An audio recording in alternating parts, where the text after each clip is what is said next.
کی سیاست ہے، آج کی ریاست ہے، آج کا میدان ہے، اس تمام میدان کے اندر آپ پر تنہا پڑے ہوئے نظر آئیں گے۔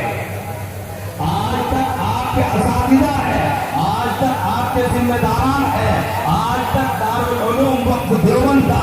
یہ برکتی اور مبارک ماحول آپ پہ فکر ہے، آپ کے ذمہ داران، آپ کے اساتذہ آپ کی فکر لیے ہوئے ہیں۔ آج ماں کی گود سے جدا کرتے ہوئے یہ اساتذہ آپ کو یوں کہہ رہے ہیں کہ یاد رکھو، آپ نے اگر اس ماں کا دودھ پیا ہے، آپ نے دارالعلوم وقت دیوبند سے کچھ حاصل کیا ہے، تو زندگی میں کبھی یہ موقع نہ ہو کہ ہم اور آپ کی وجہ سے کہیں شرمندگی کا منہ دیکھنا پڑے اور کہیں انگلی اٹھے کہ دارالعلوم وقت دیوبند کا کوئی ثبوت ہے اور اس کی طرف کسی برائی کی نسبت کی جا رہی ہے۔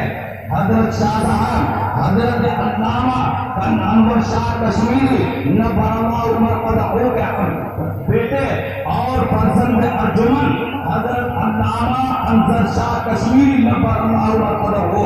جو دارالعلوم وقت دیوبند کے انتہائی اہمیت کے حامل مہمان، اینٹ میں ان کا حصہ ہے، زمین کے ہر حصے میں ان کا حصہ ہے اور ان کی قربانیاں ہیں۔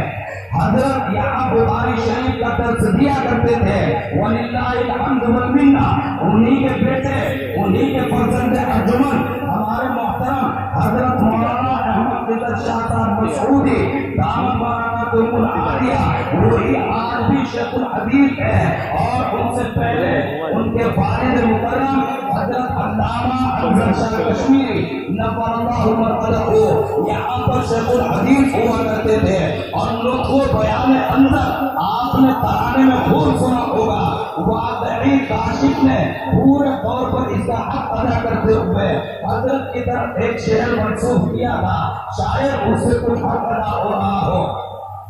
حضرت نے آخر میں ایک بات سنائی تھی، میں آپ کو وہ بات سناتے ہوئے ایک نصیحت کرنا چاہتا ہوں۔ آپ کا بڑا بھائی ہونے کے ناطے، آپ کی جماعت کا ایک فرد ہونے کے ناطے، دارالعلوم وقت دیوبند کا ایک طالب علم ہونے کی حیثیت سے اپنا حق سمجھتے ہوئے ایک بات آپ کے سامنے عرض کرتا ہوں۔ غالباً آپ نے کتابیں تو خوب پڑھی ہے، اساتذہ کی تشریحات آپ کے سامنے ہے، مگر ان تشریحات کے زیر عرض یہ کرنا ہے،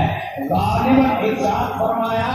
کہ حضرت عالمگیر اورنگزیب علیہ الرحمہ ہے، اور حضرت عالمگیر اورنگزیب علیہ الرحمہ کا مقام و مرتبہ مسلمان بادشاہوں کے درمیان اس ہندوستان میں آپ کو معلوم ہے۔ حضرت اورنگزیب عالمگیر علیہ الرحمہ عجیب صورتحال، ان کو اللہ رب العزت نے علم و عمل اور تقوی طہارت اور تقدس سے ایک حصہ باطل عطا فرمایا تھا۔ حضرت اورنگزیب عالمگیر علیہ الرحمہ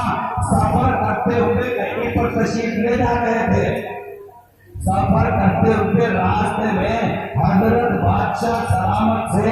انعام حاصل کرنے کے لیے ایک آدمی آگے بڑھا ہے، کہیں پر سواری رکی ہوئی ہے اور ایک صاحب آگے بڑھے، وہ چاہتے تھے کہ عالمگیر ہیں، بادشاہ سلامت ہیں، ان کے سامنے اپنا کوئی کرتب، اپنا کوئی کارنامہ، اپنے کسی ہنر کا اظہار کیا جائے گا۔ آپ کو معلوم ہے کہ اہم ترین ہنر جب اس کا اظہار کوئی کرتا ہے، لوگوں کی طرف سے اس دنیا میں ان کو عزت اور اعزاز اور اکرام سے نوازا جاتا ہے۔ حضرت اورنگزیب عالمگیر علیہ الرحمہ کے سامنے ایک آدمی آیا اور وہ آدمی بھی کیا تھا؟ بہروپیہ تھا۔ بہروپیہ کسے کہتے ہیں؟ شاید تم نے بہروپیہ کم دیکھے ہو، ہم نے بہت بہروپیہ دیکھے ہیں، ہم نے بہت بہروپیہ دیکھے ہیں۔ بہروپیہ وہ ہے کہ جو پولیس کا لباس پہن کر اور کوتوال بن کر اور ڈنڈا ہاتھ میں لے کر یا کوئی تمنچا نقلی ہاتھ میں لے کر دکانوں پر اور فیکٹریوں میں آتا ہے اور فیکٹری کے مالک سے براہ راست ملتا ہے، دکان کے مالک سے براہ راست ملتا ہے۔